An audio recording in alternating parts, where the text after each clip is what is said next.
G'day, mate. What's your name? Hello, my name's Sarah. Sarah. And what do you do? Gaul? Sarah Gaul? Gaul. Yep. Yeah. Is it? Yes. You tell me. Yeah. And what do you do, Sarah Gaul? I'm a musical comedian, actor, writer, and a musician, I guess. Musician as Yep. well. Yep. Nice. Yep. Entertainer, performer. Entertainment, I might give the wrong idea. Performer who also writes stuff.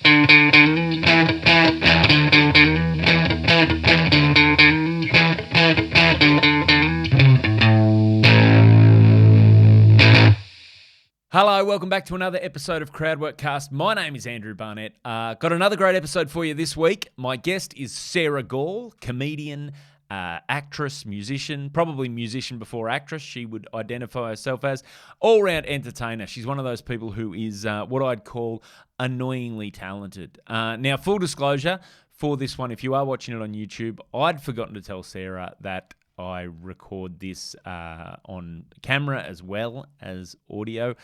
She turned up thinking it was just an audio podcast, so she didn't have makeup on, hadn't done her hair. She looks great in the episode, but in fairness to her, that was poor form on my part.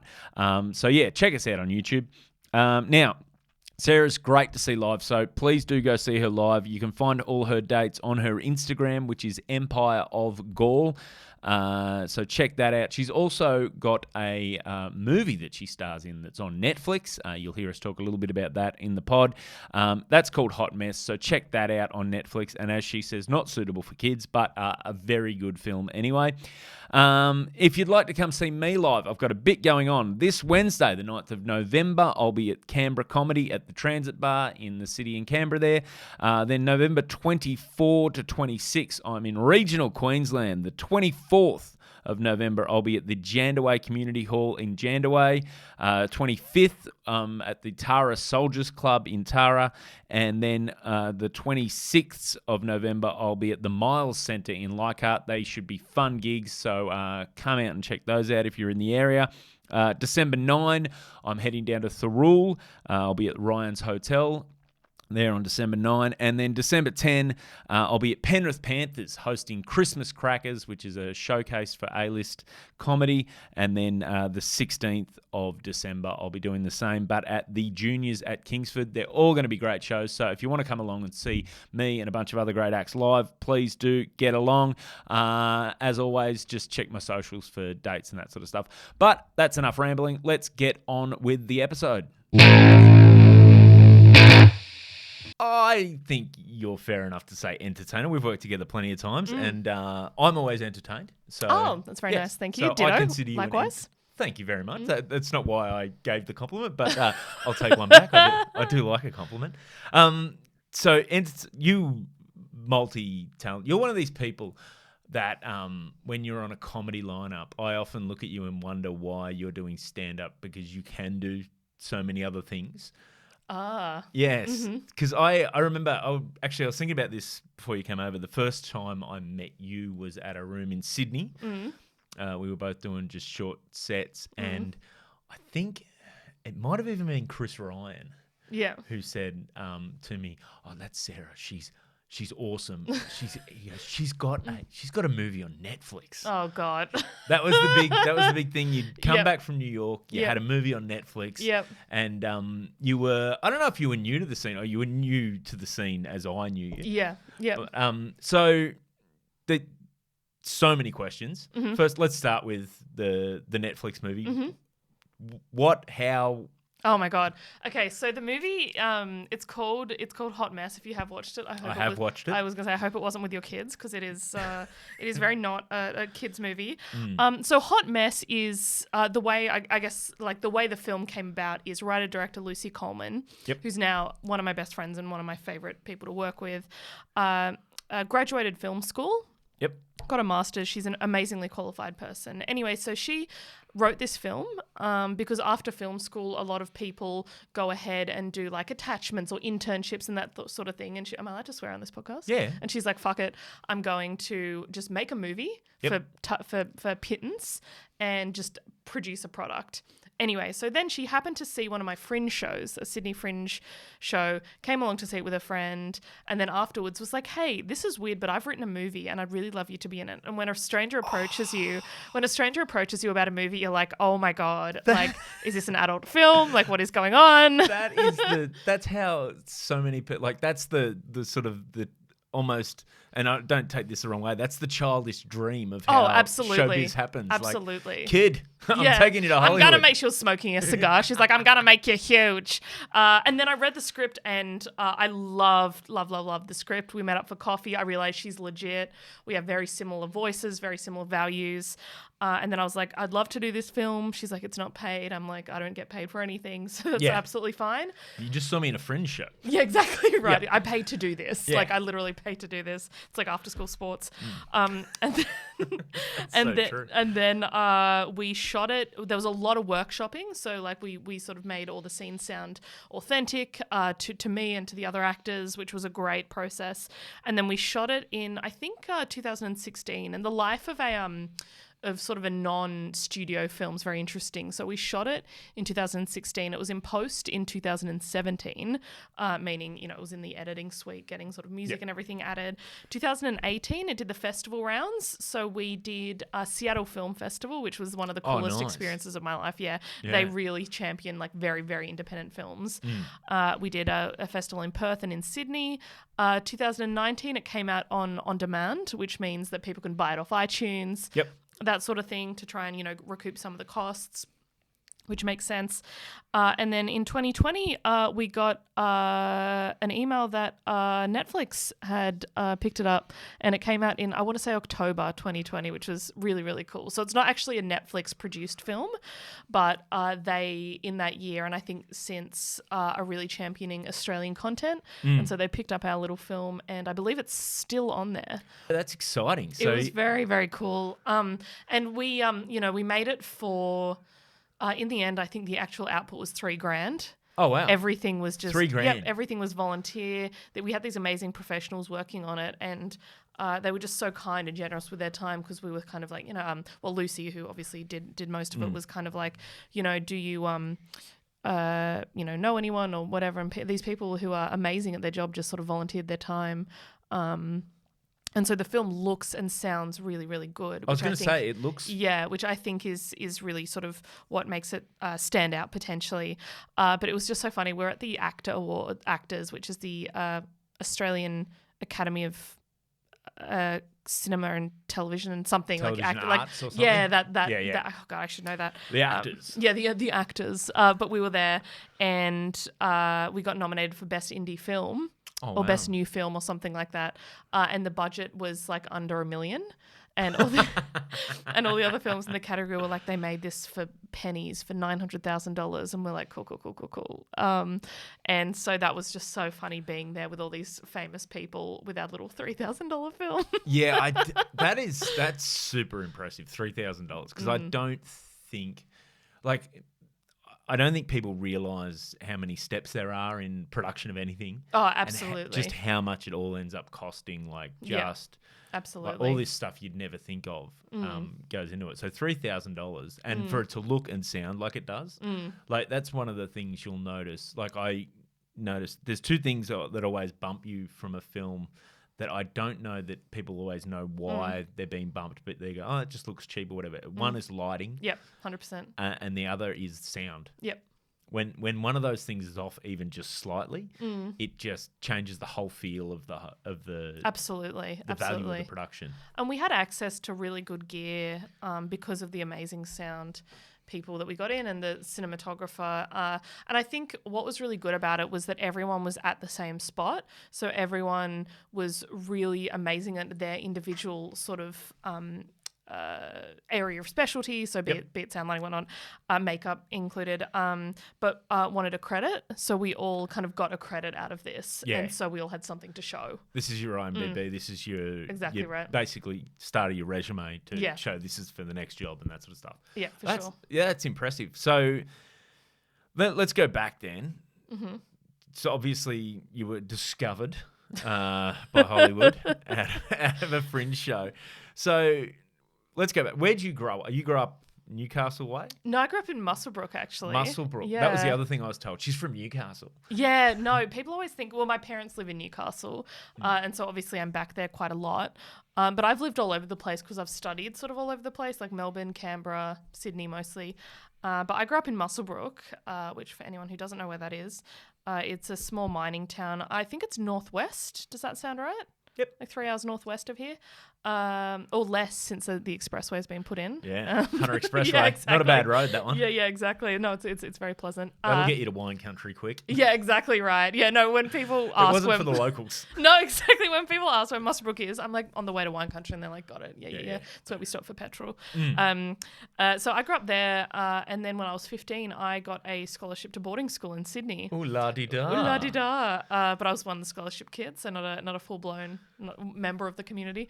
And so then I went to boarding school for years 10, 11, 12, which was just awesome. Where at? Ravenswood in Sydney. That is a nice one. Yeah, it is. It was fantastic. I absolutely loved it. I was very, very lucky to go there with the boarding and everything. But the reason that I wanted to go there is because their theatre and music and drama is incredible, and it really was. It was just a step above anything I could have imagined for a high school education. It was crazy. So, what did you get your scholarship for? Academic. Nerds shit. You're a nerd. Yeah, no, it's Wow. not even for music. No, but the musicians at Ravenswood are on a level that I could never have aspired to. Like the classical violinists and pianists and even the classically trained singers there were so far above where I was. So there was no competition there. But no, I got the scholarship. I believe it was mostly for my creative writing, which sort of marries into, I think that's why I'm not, I don't know if you can imagine this. I'm terrible at maths and science. Come on, a musical comedian. You should see me try and write an invoice. I'm just like, I just can't do it. Yeah, that's going to be a problem at some stage, Sarah. You need to get onto that. That's true. Just get some good software. That's it. What I do. That's exactly Fill in it. the fields and then it sends it itself. Absolutely. That's so you've gone to Ravenswood. It's funny you were saying about the theatre at that school because I was I did a gig for one of the. It was just a nice Catholic school on the Northern Beaches. Oh, they're all so well resourced. It's crazy. And this beautiful theatre, and it was a girls' school, and it was funny because I was talking to the comedians. I was like, to try and explain to these kids that you're going to do your drama piece on this stage in year 12. And then if you try and go to a career in the arts, it's going to take a long time before you're back on a stage this nice. It's literally like something from STC, a lot of them. Like we got, if my memory serves me correctly, we did a Beauty and the Beast, the musical, and they got in choreographers from Sydney Dance Company. Like, it's just insane. That is. Yeah, which is ridiculous when you actually think about it, because we're all 15, 16, sort of just very, amateur sort of production. But no, it's just insane the resources those places have. And how many nicer stages have you played since? So the Ravenswood Theatre is very nice. I wouldn't now. I think of theatres in terms of capacity because that's such a comedian thing, or capace, as I said to Chris and how many packs? How many packs? I got to say, I've been very lucky to play some really nice theatres. I've done Enmore. I've done Civic Theatre in Newcastle, but I like those. I prefer those kind of theatres because they're old. They feel haunted. Well, not Enmore so much since it's been renovated, but the Civic Theatre in Newcastle, you can just imagine ghosts live there. I'm actually playing the Civic with the Sydney Comedy Festival in 2 nights' time. I'm so really? Yeah. Oh, that's so exciting. It's going to be good because I got family up there too. Yeah. So my brother and my sister and their families are all up there. So I think it's going to turn into, my parents are minding everyone's kids, and I think the plan is they're coming to the show and then everyone's going out and that's great.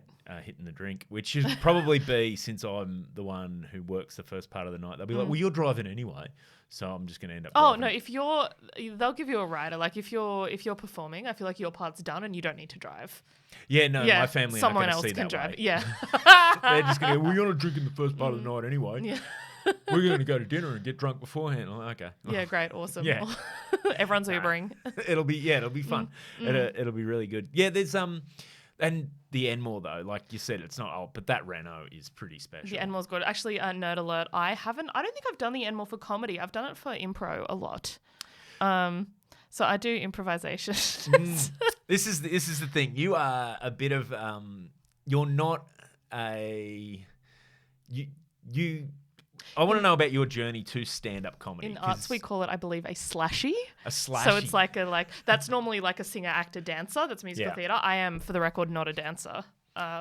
Which is why I could never do. You look shocked. How are you shocked? No, that's because I wouldn't be surprised. But I suppose you play keys, you play piano. So I do, yeah. There's not a lot of people that dance and play piano at the same time. Yeah, so I was going to say, I have so much to say about this, but the musical theatre kind of track is very much dance heavy. So if you're going to go into musical theatre, study at a musical theatre school, be in professional musicals, generally the go is you're a dancer who also does singing and acting, whereas I'm very much a singer who also acts and plays piano.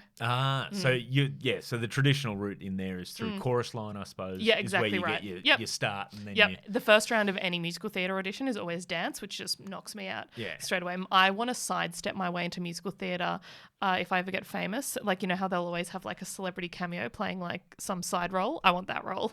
like the king in Hamilton. Yeah, you can hang out backstage with your friends, go and do a song, and then just you come out like 3 times. When you do, you got the stage to yourself. Exactly, like you're right. in the limelight. No, because musical theatre performers are incredible. Like, they're all gymnasts, dancers. Like, I could never in my life compete with them for anything. I remember doing a cruise ship years ago now, and I really want to do the cruise ship thing. It sounds hilarious. But you were saying you were on a cruise. Yes, the first day there was like an evacuation drill or something we all had to do, and so you had to go to muster and form up. And where I was sent to muster for the evacuation drill was, and I was with all the chorus cast from the production shows on the ship, and these guys were. It was exactly that. They were standing, singing, like they're all like fit as. Full of energy, and I'm just sort of standing there and posed like with a coffee just after breakfast, just like I need being like it's before midday. I should be out. Oh no, they're all athletes, and it's crazy. They were so outgoing, so nice. They're like, what are you doing? And we'll come and see you. Comedy. I could never do comedy. I could never do comedy. It's like you probably could actually. It takes a little bit. Just mostly takes a lack of not being able to do anything else. I don't think so. No, it is. I love the idea though of, because what I've heard about cruise ships, and this I have a question for you actually. I don't know if that's appropriate. No. But like on cruise ships, I feel like you said there's like a dedicated comedy room, so when people go to that room, they know they're going to see comedy. Yeah. But my favorite stories that comedians have, and I always ask comedians this, is what is your favorite, like the worst gig that you've done where people didn't know that was comedy? Oh. You know what I mean? Like, you know, when there's like a dinner or a something and no one's aware that there's comedy on, and so you have to explain that you're a comedian. Surprise comedy is... Surprise comedy. I remember doing like a... Because it's not like... It's just so... It never works. I remember doing like a corporate like early on that was... I don't even know how I got it because it wasn't through anyone or whatever, but this guy thought it was for like a group's Christmas party or whatever, but he thought it was going to be great that they didn't know I was a comedian. I just told him you're from such and such office. I'm like, no. No, and then you get up and make a speech and then you just be funny. I'm like, no, that doesn't. That's horrendous. Oh my god! I once did a gig with a mate. We travelled to Foster. Yeah. And a local sort of restaurant was going to do a comedy night, and we're like, this sounds fantastic, great, like love that, I love doing comedy, especially like if it's a small space, everyone knows it's on. Dinner and a show. Yeah, dinner and a show, great vibe, especially for music. That's such a good vibe. But then we kind of got there, and it wasn't sort of set up, and it was nearish to Christmas, and there was a Christmas party happening. There were families with young kids sort of at tables, and we had strike one, strike two. We had a good chat and we were just like, so is everything? Are we all gonna sort of orient the chairs towards the stage? And it was, the best way I can describe it is background comedy. Like, you know how you might have live music in a pub, which is lovely. Love that. Yeah. So I actually just ended up playing acoustic covers of my own songs. Oh, wow. At least you have that option. Yeah, because I kind of just wanted to fade into the background.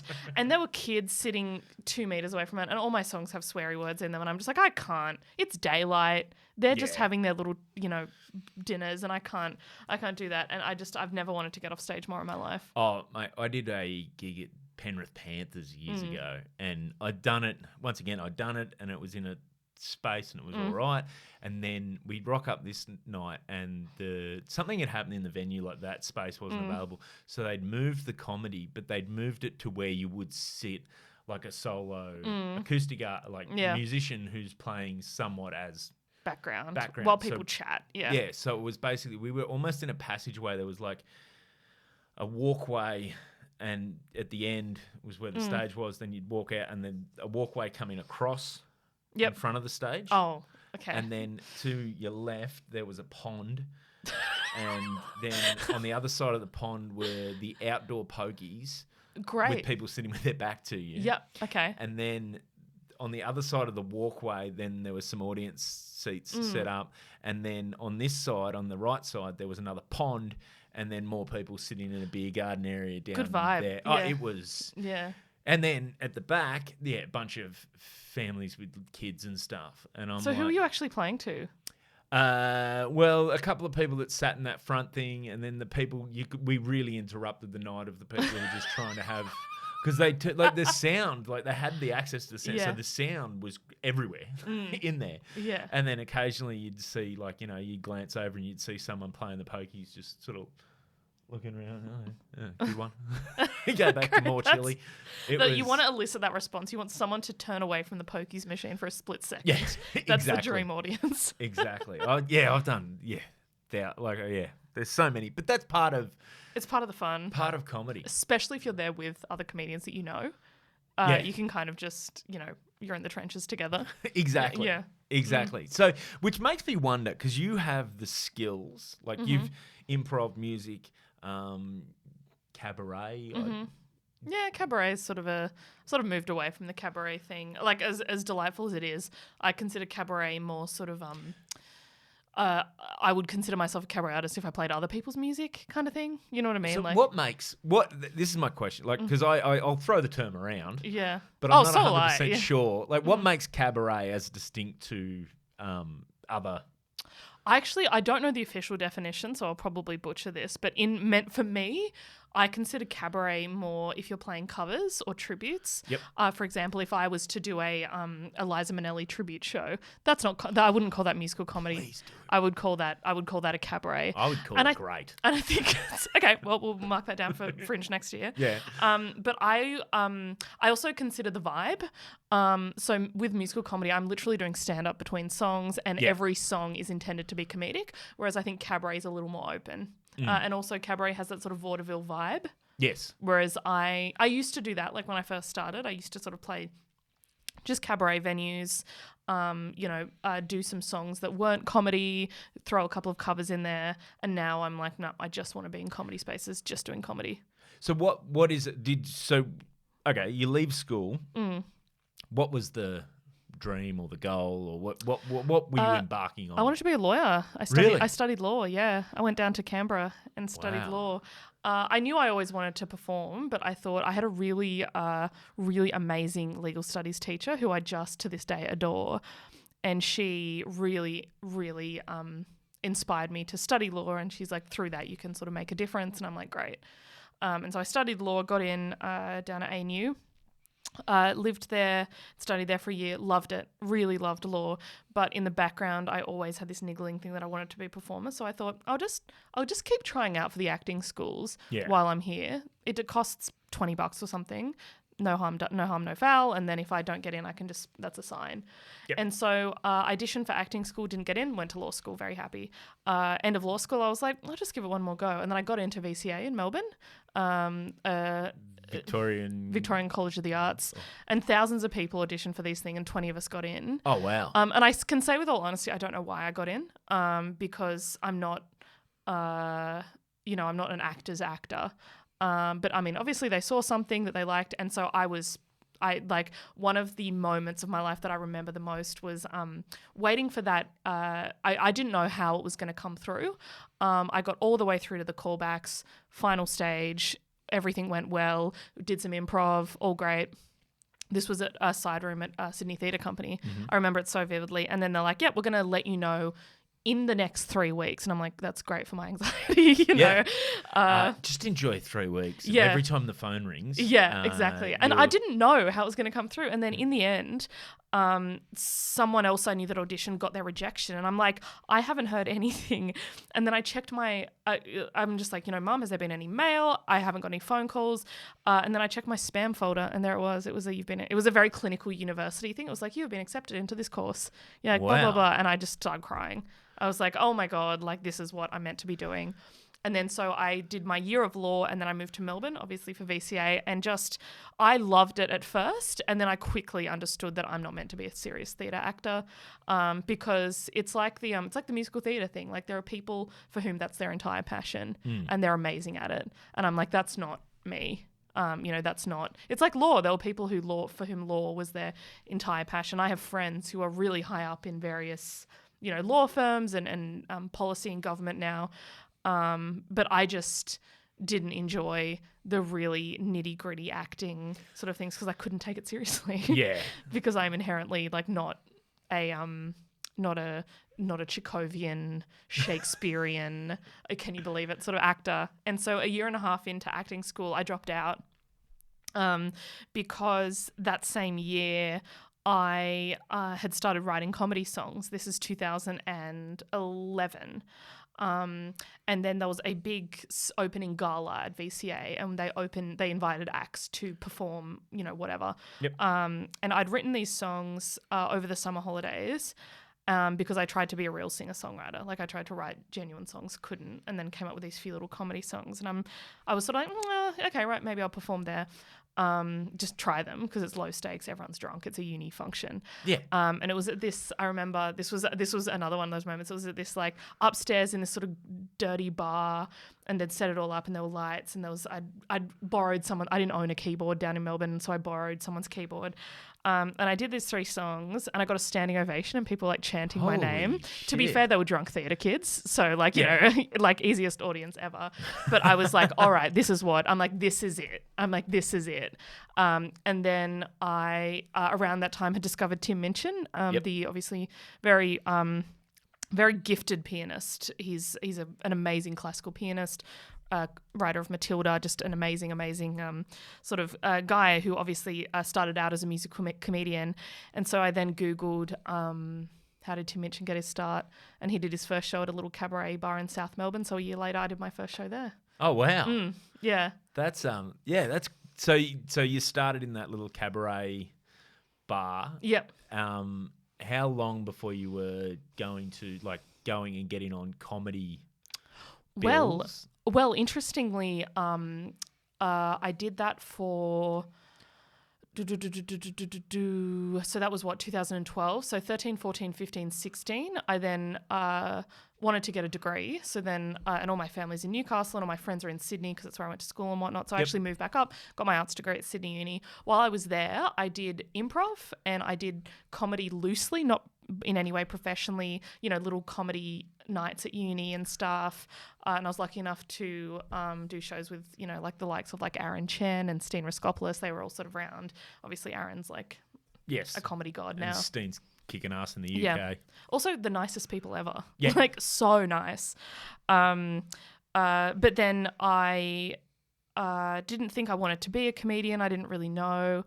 And then I finished my arts degree and I was like, actually, I have no idea what I want to do. So I did what every woman in their 20s does, and I went to New York for a year.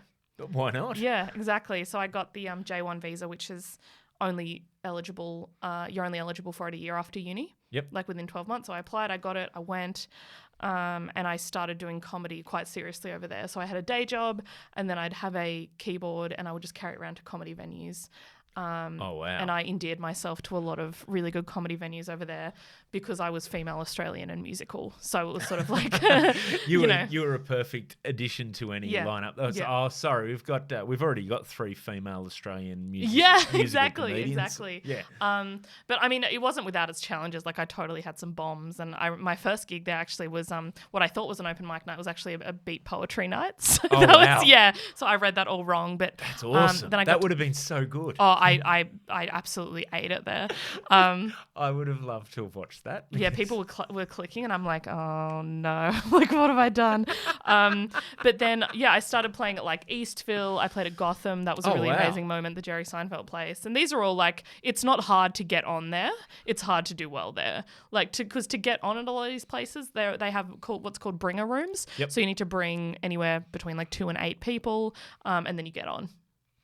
So it's not like a huge achievement to actually get on at these places, but I sort of played them all repeatedly, and just did so many shows, and really learned a lot, because what I love about New York is it's quite, because there's so many comedians there. The good comedians are incredible. The bad comedians are the worst comedians I've ever seen. Yeah, I'm wondering, I've got a theory with this, and you're probably better placed because I haven't sort of checked out New York, but every place I've gone to do comedy is the scene. It just varies the size, but there's a percentage that are really good. Mm-hmm. There's a percentage that are middling, and there's a percentage that are terrible, and then there's a percentage you're like, wow, this is dog shit. Why? Yeah. Why? Yeah. But it's to me the percentages the ratio stays pretty similar scene to scene. Absolutely. It's just depending on the size of the scene. So if it's a big scene, there'll be lots more. There'll be more by number, more really good comedians, but then that number of really good comedians is still only the same percentage of comedians. Yeah. Is that? No, absolutely. No, that's absolutely right. Because you have to be really, really good to get to the top in New York. So the New York, Louis C.K. was the quintessential sort of New York comedian before that all went down. Oh. And what happened? Well, okay, fun story. Yeah. So the day that he got cancelled, as in the day that I think it was, I want to say the New Yorker, the New York Times. There was the article that sort of ended his career. Did it though? Well, that's another. Let's circle back to that. Yes, at the time it might have seemed. It seemed like it was ending his career. A guy called Andy, who was the booker at Gotham, who was this like absolutely like, hello, how you like really blunt New York guy, just really, really rude, but really, really fun. Like a character. Yeah, exactly right. He sort of put an offer out. He had some tickets to the premiere of Louis C.K.'s film with a Q&A, the I Love You Daddy film. Yes. Which is just, I don't think anyone's ever seen it. No. Black and white film. He was going to be there. It was a little movie theater, and I'm like, what a dream. I'm like, one of my idols. Yeah. Just this is incredible. I've been in New York for like 8 months. I haven't seen him. This is going to be incredible. I'm looking forward to seeing the film. Me and my friend, we're going to get all dressed up, and it's sort of a red carpet thing. I'm like, this is going to be the coolest night ever. At about 2:00 that day, I got an email being like, this event has been cancelled and will not be rescheduled. And there'd been whisperings of something's going on. And then about half an hour later, the article came out, and I'm just like, oh, well, that's that. And it's like, it's horrendous. It's awful. But then I think I did a show at the Stand in New York that night. But it ruined your night. It ruined mine. And that's the main thing. I'm the main character. You're the real victim. Yeah, exactly. And I'm like, I can't even like his comedy anymore. And at the Stand that night, some really terrible male comics were trying new like off the cuff Louis C.K. stuff, being like, oh, well, I can take his place now, or this sort of thing. Oh, like good. It's just, so just bad gear.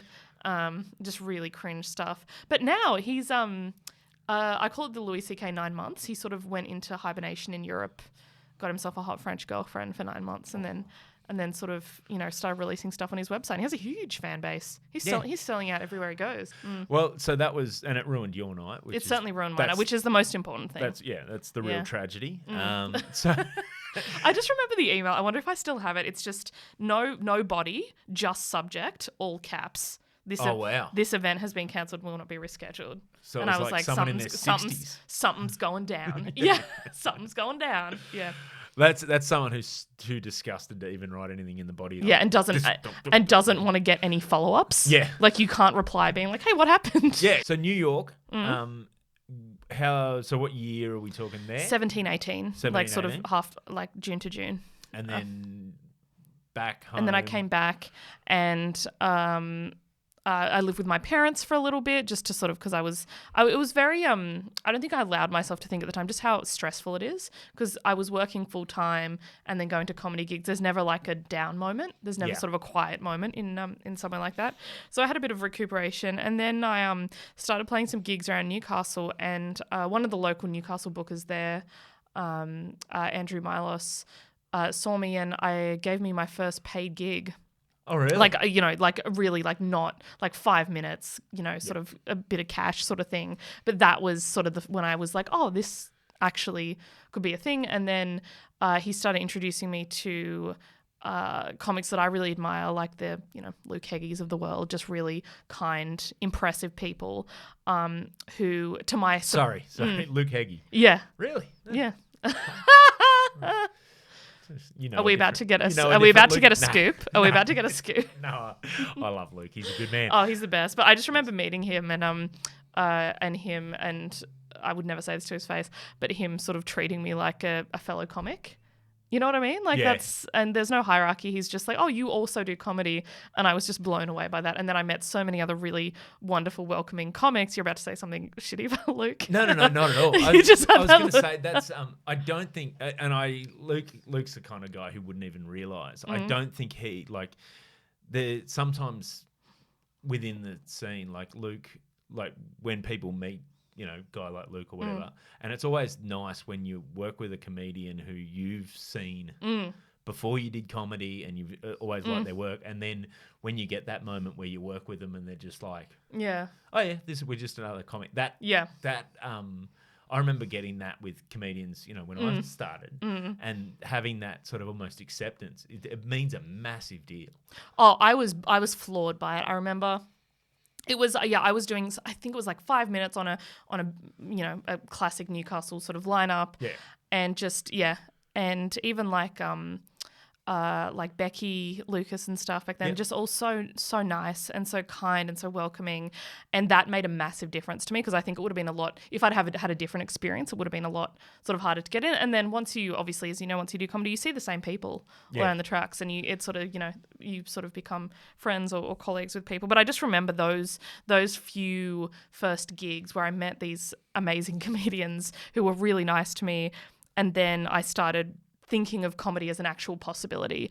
And then once you start sort of getting paid gigs, you start getting more paid gigs. And then I moved to Sydney, and I think a few of those Sydney comics that I'd met at Newcastle gigs sort of started introducing me to room runners, and then I started, and it sort of crept through. And then I did Raw, which was really, really good. But I remember they This still makes me so mad. I did Raw, and I was at that point, I had lost thousands of dollars, doing various sort of festivals. I'd done Adelaide Fringe, I'd done Melbourne. I just lost so much money, which is why I was festivals. Yeah, absolutely. I cannot express how much money I'd lost, and I was working in retail. Anyway, so I did Raw. I'd never heard of Raw. I did Raw, and I just thought, what a great opportunity. And then I got through to the state final, and then I got an email from the festival saying that I was too qualified to be doing Raw, and that I'd earned too much money. And I was like, I have never made a cent. I've earned negative dollars. Yeah. I think at that point I'd maybe got $100 cash for doing some gigs, maybe at that point. But now, was that someone like, how did they come across that? I have no idea. At the time I was so angry about it, because I was like this is such an amazing opportunity to be in the state final of Raw. But even just that's... Well, you would assume someone emailed. It was because at that point I had done Hot Mess, and Hot Mess was out on TVOD but not on Netflix, and because my friend had got me a spot on Tonightly. So I think it was the Tonightly at that point. But Tonightly, I don't even know if that... I think it paid maybe like $100 or something. Well, I mean, obviously I would have done it for free, but then I had to hire a car and a keyboard to do it, and so it's sort of, it was, I was in the red. But it's just so funny that you can be. I was still starting out. I had no idea what I was doing. I'd had a TV credit, which was huge, just like massive for me. More of a favor. One of my lovely friends sort of worked on there, and I think someone pulled out, and so I got the spot. But just that there was this impression that I was like, a successful professional comedian, where I was like, I'm dirt poor, I have nothing, this Raw opportunity is one of the first things I've had where, and I got what I needed to out of Raw. Some really amazing room bookers saw me and booked me and were really, really nice. And I made a lot of friends and stuff. But I just remember getting that email being like, and like the bottom of my stomach fell out. And I was just like, I can't, have this opportunity taken away because of the perception that I'm successful when I'm not. And that is it's disappointing because comedians and people in the comedy industry should know that perception, sometimes that perception is very much just that. Like you've had a few things, but it doesn't mean that that you've got everything made or you're more experienced than you are. And at that point, I'd genuinely been doing, because in New York, obviously I wasn't a professional comedian. I was honing my craft. I didn't get paid for a single gig I did in New York, except for maybe one at the end. I think I got Venmo'd, which is transferred $50 for it. And I'm like, yes, got paid for a gig in New York. And then I'd only really started doing comedy, not cabaret, 2018. And then I did Raw in 2019 or 20, I can't remember, maybe 2020. But it's just so funny because that happened and then I didn't get through to the final, which is, fair enough. Yeah. It was a great final that year and everyone who was in it was great. So that's not my issue. My issue is that they were just like, nah. I think though at the time those things seem more important than they are. Raw is a great opportunity, but it certainly doesn't. The more important thing is, I think with comedy is in terms of indicator of whether you're going to be able to, make it or have any sort of success. It's more just keep turning up. Oh, absolutely right. And I'm so Raw is really where it all started for me because that's where I made a lot of really good friends of mine. That's where I met. I got gigs with Century from that and gigs those factory sort of theatre gigs and then some other sort of gigs. And then that's where I met Daniel Muggleton, who's one of my favourite comics and he's been such a great friend and supporter. You really just have weird taste. Heggie and Muggleton. They're just nice dudes. Yes. Male comics? No, I'm kidding. Yeah, don't trust stay them. away. Don't trust male comics. But I got what I needed out of it without it necessarily being and to be fair, exactly. I did that and then COVID. Yeah, wow. Yeah, which is so you were how long into doing stand up as a real having a go? Well, I only moved to Sydney at the end of 2019 and that's when I started. Yeah. Wow. Yeah, so you timed it perfectly. Yeah, absolutely. I did a lot of rooms, a lot of the really cool sort of smaller rooms around Sydney and got to know people and then COVID. And then I did all sorts of Zoom gigs as we all did during COVID. And then during those, I remember during those weird months sort of breaks from COVID. Do you remember those? There were periods where we're it's done. And there was a few of them. And then I did my first genuinely professional gigs during that time. So I had COVID to actually practice. So where were they the first? It was with Muggleton.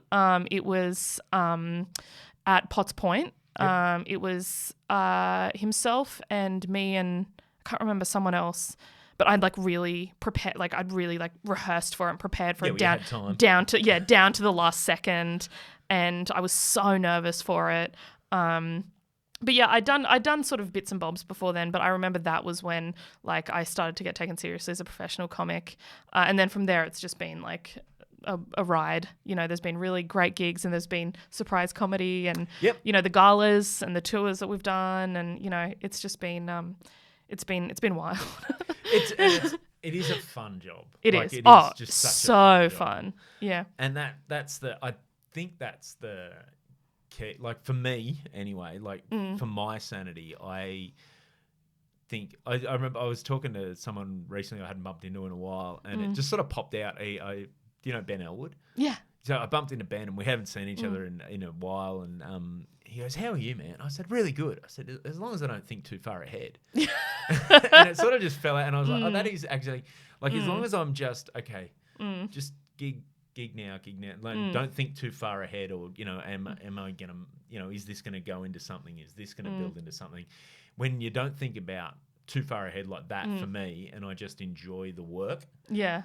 Not to get too white girl philosophy here, but here we go. for me, it's celebrating the milestones that I don't think are milestones. Yep. Like, for example, I got that tour that we did, which was so fun. That was my first official tour. And I'm like, 3 years ago, I never would have in a million years dreamed that would be happening. And then it happened. And, when I played my first gala, I'm like, it's just another gig, but it's not. It's a really big deal. Yeah. And, just celebrating those milestones as they happen. I think that for me, I like to sit back and go, okay, look at all the stuff I've done or doing and say, when I started comedy, if I'd told me then this is the stuff you're going to get to do, would I have been happy? Yeah. And I'm like, yeah, I'd be more than happy. So absolutely. That's where I think, and just keep enjoying the process of gigging, because it's sort of one of the things I love about it is you're never done. Oh, absolutely. Like, you've never solved the problem of how to make an audience laugh. Yeah, because you're never done writing. There's always you're just never Well, you're in the process at the moment of the next show. Yeah, I want to take my last year's show overseas next year, but until then, I'm writing a new show. And I literally am in the middle of a season at the moment. I'm playing new stuff. And it's terrifying because I'm just like, what if I'm not any good? And it goes back to the start. Yeah. We were talking about this at just before we hit record. That is, with musical comedy, for me, that would be the most terrifying thing, apart from the fact that I'm not musical and couldn't do it. You could give it a bash. It's karaoke. Yeah, why not? But it's very obvious when you bail on a song, as opposed to, like, I can go into a new bit material, I'd realize it's not working, and I can bail pretty quick and go to something else. I'm so jealous. You can be like, oh yeah, I'll keep working on that, and everyone laughs, and then you move on. Yeah. Oh, I'll be honest, guys, it's a new bit. Yeah. It's funny with these songs. There's a couple of them that are kind of big swings, as in I didn't know if they were going to work, and I've done 2 shows now, and I still don't know if they work. But I now know the song well enough that I'm really attentively paying attention to the audience. To see what they're doing. Because sometimes, and I'm sure you've experienced this, is if I don't get laughs, I'm like, oh, well, that was a failure. But then you forget that people just listen sometimes, you know? You know what I mean? Like, and not everyone is a big laugher. Some people consider it rude to make noise or someone's on stage. It's like that thing that you do, you did at the top of our tour shows when you're like, how some people laugh and they're like... Yeah. And it's like, we don't get anything. I need some feedback. I need to hear something because I'm not looking at you the whole time. And that's, you get some audiences and they're mostly just smilers. But it's like, I don't know if this gear is going to work, and that's what's scary about new gear. But even like my old stuff, like you don't know who you're performing to. So they might absolutely love it. They might feel nothing. They might not relate. They might absolutely be obsessed with it, and you just don't know. And that's kind of the fun of it. Yeah. And I suppose one of the other things with some of your songs is they're quite quick and quite like there's quite a few jokes in there. So for me listening sometimes, like a few of them I've seen a few times and then like, I missed that because I was laughing last time. So it's that thing where sometimes people are holding, because it's all coming so fast, they're holding their laughter in because they don't want to miss the next That's joke. very kind.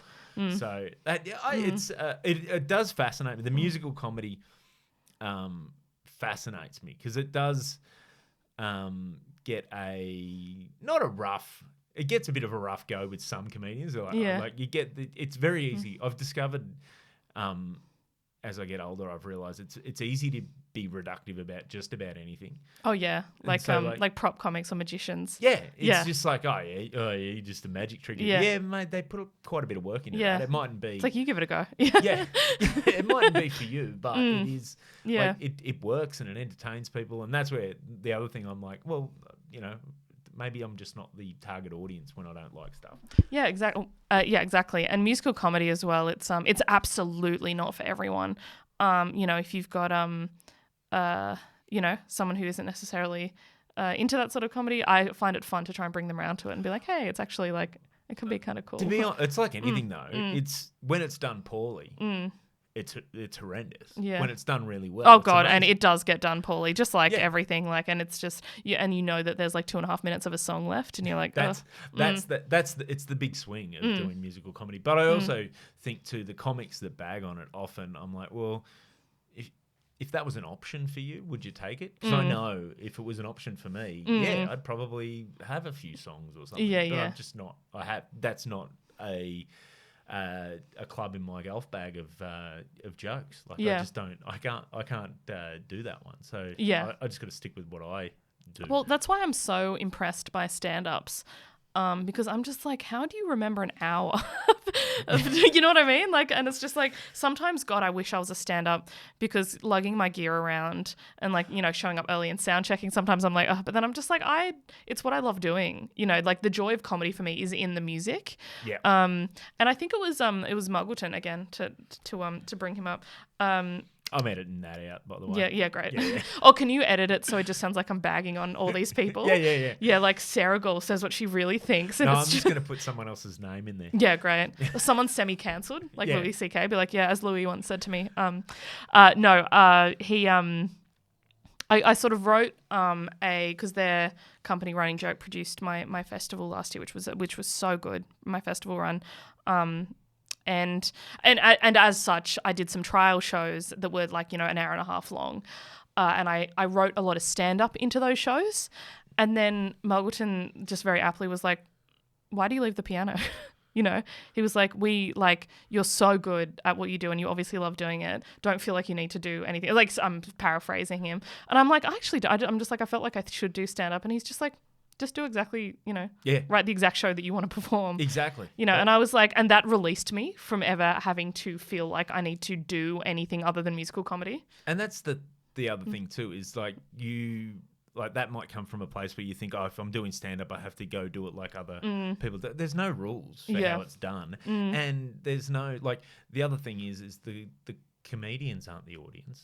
Like, they're not buying tickets to anything. Yeah. They'll stand up the back and judge. Yeah. But they're not gonna, they're not going to buy a ticket. They're not going to make your career. So you got to do what you find fun. Yeah, exactly. Now, we are almost at time, but one thing I did notice when I did a little bit of Googling to get the names of Did you find some like projects. Weird problematic article I posted 10 years ago or something? Here we go. And it's time to cancel Sarah Gaul. It was coming eventually. No, TED. Did you do a TED talk? I did not do a TED talk. Why are you on the TEDx Sydney website? I did a TED song. Tell me you did a TED song. No, actually, sadly, I did I worked with them for one of the TEDx conferences. Yep. So it's so weird that's like the third. I think they must have great SEO or whatever it is. Yeah. Anyway, but I decided I wanted to get in with TEDx. So I did like a thing with them where I basically had a mic and went around and interviewed people at TEDx, and then, you know, I interviewed all the participants and then put together, and I did a bunch of articles and stuff for them. Oh, nice. And posted that, and then I interviewed attendees and whatnot, and then they put it together in like a little social media package. So I think that was I think I just wanted to get in at TEDx. No, I haven't done a TED talk. Yes, I would love to. What would your TED talk be about? My TED talk, like, if you're on the red square, you've got the headpiece in, you've got your slideshow behind you, what is your TED talk about? My TED talk would be about how we listen to the wrong people in society. So one of the things that amuses me no end is when people, you know, you talk about comedian, like people find out you're a comedian, they talk to you. And one of the weird misconceptions is that, you got to be really smart to be a comedian. I'm like, no, you don't. Oh, I've met. Yeah. Dude, come hang out with some of these people, like me included. And then, so I think sometimes because it's something people can't do or don't understand the instinct of it, they think there's more to it than. So we end up listening to celebrities or even sometimes comedians, and you're just like, what? No, there's experts. Yeah, exactly. Well, it never was that more obvious than during COVID. Yeah. You know, like that really came, I think that's a great thing, because that really came. So my TED talk would be called Don't Listen to Me. Great. I love that. That's really powerful. If people didn't walk out, I've failed. Yeah, absolutely. So, it'll get 10 million hits online. You'll get a book deal. Yeah. What's your TED talk about? Oh, that's really interesting. Well, look at you pretending that you didn't see the question. You just asked me. I didn't. I didn't. Oh my God, where's this question come from? Oh my God, no, I have nothing. No, genuinely, I genuinely don't know. I think for me, it's it would be the I don't know, the interaction of comedy and I don't know what I'm trying to say here, but you know, why people need to listen to comedians more. Maybe, actually, you know what? I think maybe it would be called the 40-minute mark, and it would be about that moment in a comedy show wherein it turns and the comedian reveals they have depth, and like You know what I mean? And I don't and in my what- shows because I don't have any depth. yes, you do. Sorry, guys. This is all surface. At the 40-minute mark, have an alarm go off and be like, oh, I missed a bus this morning. yeah. Look, my big reveal is I am surface. That's all I am, eh? No, I think it would be like, and it would be around that sort of need to show that we have sort of depth. I mean, I certainly do it. Yeah. And why that is, and the interaction of comedy and things that aren't so funny, if that makes sense. Yeah. It's that it's like we still want to be taken seriously, even though we've essentially asked you to pay us to make you laugh for an hour. But I'm also going to make you think and feel. Yeah, absolutely. So, I mean, to be fair, my favorite shows are a combination of all the above. Like my favorite two shows on Netflix, or two comedy specials on Netflix, are Adam Sandler's 100% Fresh. They're both musical comedy shows, so that's no coincidence. And people laugh when I say that, but have you actually watched it? I have watched it. I loved it. I thought I was surprised. I had an Adam Sandler CD when I was my God. younger, and he had some of the songs on it. He had a song called Medium Pace. Have you heard Medium Pace? No, it just sounds... Oh my God. It is basically, it starts out like a love song and then just gets horrendous. Like, it's all like, love, hold me tight now. Now, and then he just goes to, now see that shampoo bottle? Now shove it up my ass. Push it in and out at a medium He's so, pace. Like, he's it's so just like, medium it pace. goes, Oh my God, I'm going to have to look at them. I desperately hope it's online. Mate, as a maybe 14 or 15-year-old kid, that was just, it was filthy. It was just the exact teenage boy humor. There's something about Adam Sandler. I don't know what it is. I know he's kind of like, people think he's jaggy. He's had a bit of a resurgence. I was so impressed with that musical comedy special. I thought the way it was edited was amazing. So if you haven't seen it, it goes from his trial shows where he's literally in a small theater, has paper in front of him, they're figuring it out, all the way through to the arenas, and you kind of see the whole journey. But also, like, with what I just said in mind, the Chris Farley song, Jesus Christ. Yeah. Like, it sort of just comes out of nowhere. It's about his song, his friend Chris Farley. But that show is so silly, but then also has those like brief moments of profundity. And sorry, you go. So one of the things I love about Adam Sandler is he can have those sensitive moments. Like, he's obviously a very sensitive guy, but it's just the whole vibe of the whole thing is we're having fun. We're having it's fun. Supposed to be fun. Yep, exactly right. And then the other one is Bo Burnham's Make Happy. Yep. So everyone obviously was obsessed with Inside during the lockdown, which is a special that he wrote entirely like sort of in his house or whatever. But Make Happy is his special before that, which is, filmed off the back of a tour. And it's just one of the most remarkable comedy shows ever. And again, the last song in that show it's just silly. It's just pure silliness. Like, there's a song that's like Suck My Dick. There's a song that's like about like how creepy country singers are. There's just real silliness. And then the song at the end is about is like a rip-off of a Kanye song, but it just like you finish it and you're just like, that was so profound, but I laughed so much. That I think I've just listening to you describe those two specials and how what appealed to you about them is, I think I just joined some dots on why I like your musical comedy so much as well, because I like both those specials. But it is watching, there's something to me that really tickles me about watching someone put an incredible talent, like you're an amazing singer, to something really silly. Yeah. Like something that is like having a voice that's like so good, or that, the technical musical knowledge it requires for Bo Burnham to rip off like to do a Kanye song type thing. Yeah. And put that technical nous and that talent to something so silly. To me is just that's for me just a massively winning formula. I love that. And that's what that does, like, because you are a genuine like good singer, which not all musical comedians are. Who was it? It was Heggie. No, I think it maybe was Chris Ryan, who was just like, I was on stage at one of the places we were playing, and she's like, Barney turned to me and said, I don't know why she does comedy with a voice like that. And I was like, that is one of the nicest, like, most backhanded compliments ever. I love it. It wasn't meant as a backhanded No. compliment. I was just like, that's so nice. Yeah. Like, you could do, like, it's like, when you see someone with an amazing intellect that just wants to do like you're like, oh, you could be anything. Yeah, like, you exactly. could be proper show business. What are you hanging out with us for? There's no joy in I have so much respect for like musical theatre performers and singers and stuff, but to me the joy is in making people laugh. I'm like, if I'm not doing that, I don't know why I'm on stage. That's a great bit of awareness of what appeals to you about this career, I suppose. You tried to wrap up 10 minutes ago, and then I started banging on about Adam Sandler. No. This is perfect. This is exactly what I like. Is that last? I'm like, 10 but minutes, Adam Sandler. Adam Sandler's. Yeah.